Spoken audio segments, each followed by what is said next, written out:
Hi, I'm Jamie Lenman. You're watching Shout Loud TV. Super cool.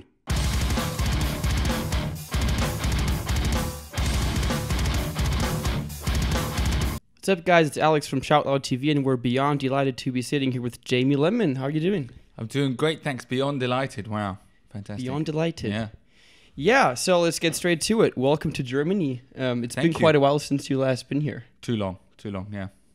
So what are your first impressions then? It's just, it's a different atmosphere already. You know, I feel like in Europe, people value artists and musicians just a little bit more. In England, you sort of have to impress people before they will give you the benefit of the doubt. I don't know if that's, do you know the benefit of the doubt? Is that a phrase that translates? I don't know. Yeah, probably. But in Germany and in Europe in general, they already like you. They want you to be good. They want you to be great. So even before they've heard a note you've played, they're into it and they're open to it. You don't have to impress them. And then if you suck, that's your own business. But it's good to have it's like having a leg up, like a head start. It's great to come over here. It's nice to hear. So how did this combination come about between Arcane Roots and you supporting them? Well, the combination of Arcane Roots and myself has been around for a long time because I actually knew them before their first record came out. They lived in a house with producer Chris Coulter, who just did their new record. And he was my good friend from back in the day around we used to live, and we used to play in bands together. So I already knew him and his girlfriend. So I would be hanging out with them, and then Arcane Roots lived in the same house. So that's how I got to know them outside of music. But then obviously they'd already heard my records, and they were just getting together their first album, and I had their first EPs and we'd go and see them. So we became friends really before we started gigging and before they had any records out. And I'm surprised actually it's taken us this long to play any shows together, seeing as we are such good friends and we have the same management and quite close, you could say, music stars. I think tonight is going to be great. Yeah, we're very excited to hear it.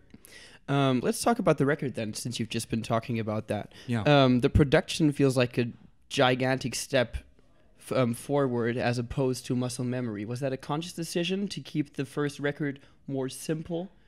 Well, I suppose it was a conscious decision in that certainly on the heavy side of that first record, Muscle Memory, there's not really, it's just a standard band format. It's just guitars, bass and drums and vocals. On the acoustic side, the folksy side, we have some more things. You have a bit of piano, a bit of violin, bit of brass.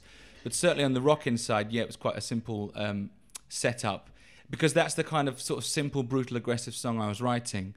And on this new record, Devolver, yeah, I wanted to involve the synthesizers, and I wanted to involve samples and electronic elements.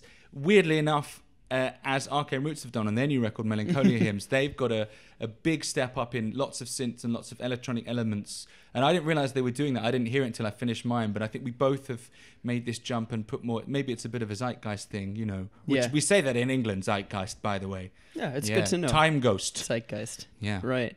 So how did the approach to songwriting change in general then?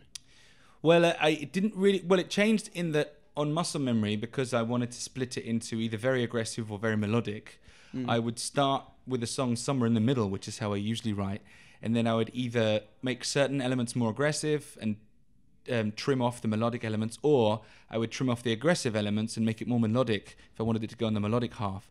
Whereas with Devolver, I wanted it to stay in the middle, and I wanted to have the aggression and the melody in the same track. So I stayed truer to myself. I see. And then when I got there, then Space, the producer, would come in with a lot of the electronic elements. I had some ideas for some, but they're generally not as good. Space is my secret weapon on that record, yeah. What were your main influences then for the new record? Well, sonically, in terms of the sound, I was listening to a lot of early 80s synth pop, so Cyndi Lauper, Madonna, but also Propaganda, the Secret Wish, I think this is a Propaganda record. I love that record. And Phil Collins, No Jacket Required, a lot of synthy stuff.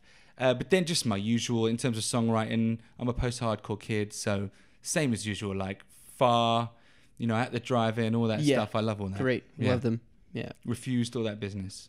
Very nice. You did a show called Lenmania. Yeah. Just tell us very briefly about that, how that came to be. It's like a one-day festival because we wanted to have a big live event around the release of the album, but we didn't want to do another tour. because we'd done one earlier in the year. So we thought, well, why not? We could do a tour in a day, you know. And we rented out this whole building, and there was a big venue at the top and a little venue at the bottom, kind of like Schlachthof, and just had all my favorite bands playing. It was fantastic. And Jack from Arcane Roots, he played with his other band In Dynamics. In Dynamics, right? Cool. And who else do we have? Employed to Serve. They're fantastic. Lots of great bands. And I played at the very start, just on my own acoustic, and then I played at the end, big rocked up, and it was it nearly killed me, but it was fun. Yeah. It's cool. We'll get to the last question then. Okay. What are the top 3 bands for you to keep an eye out for nowadays? Top 3 bands to keep an eye out for. You've got to keep an eye out for a band called Frauds, a 2-piece from Britain called Frauds. They're fantastic. And then there's the St. Pierre Snake Invasion. They're a 5-piece from Bristol in the UK. Their new album is just about to come out. And Brutus, I think you're probably aware of Brutus. They're so great. And in fact, Brutus are doing the UK leg of this very tour with Arcane Roots. And I'm angry that I'm not going to be there as well. They're my 3 top picks. Right. Yeah. So thank you very much for the interview and have a good show tonight. You're welcome. Thank you.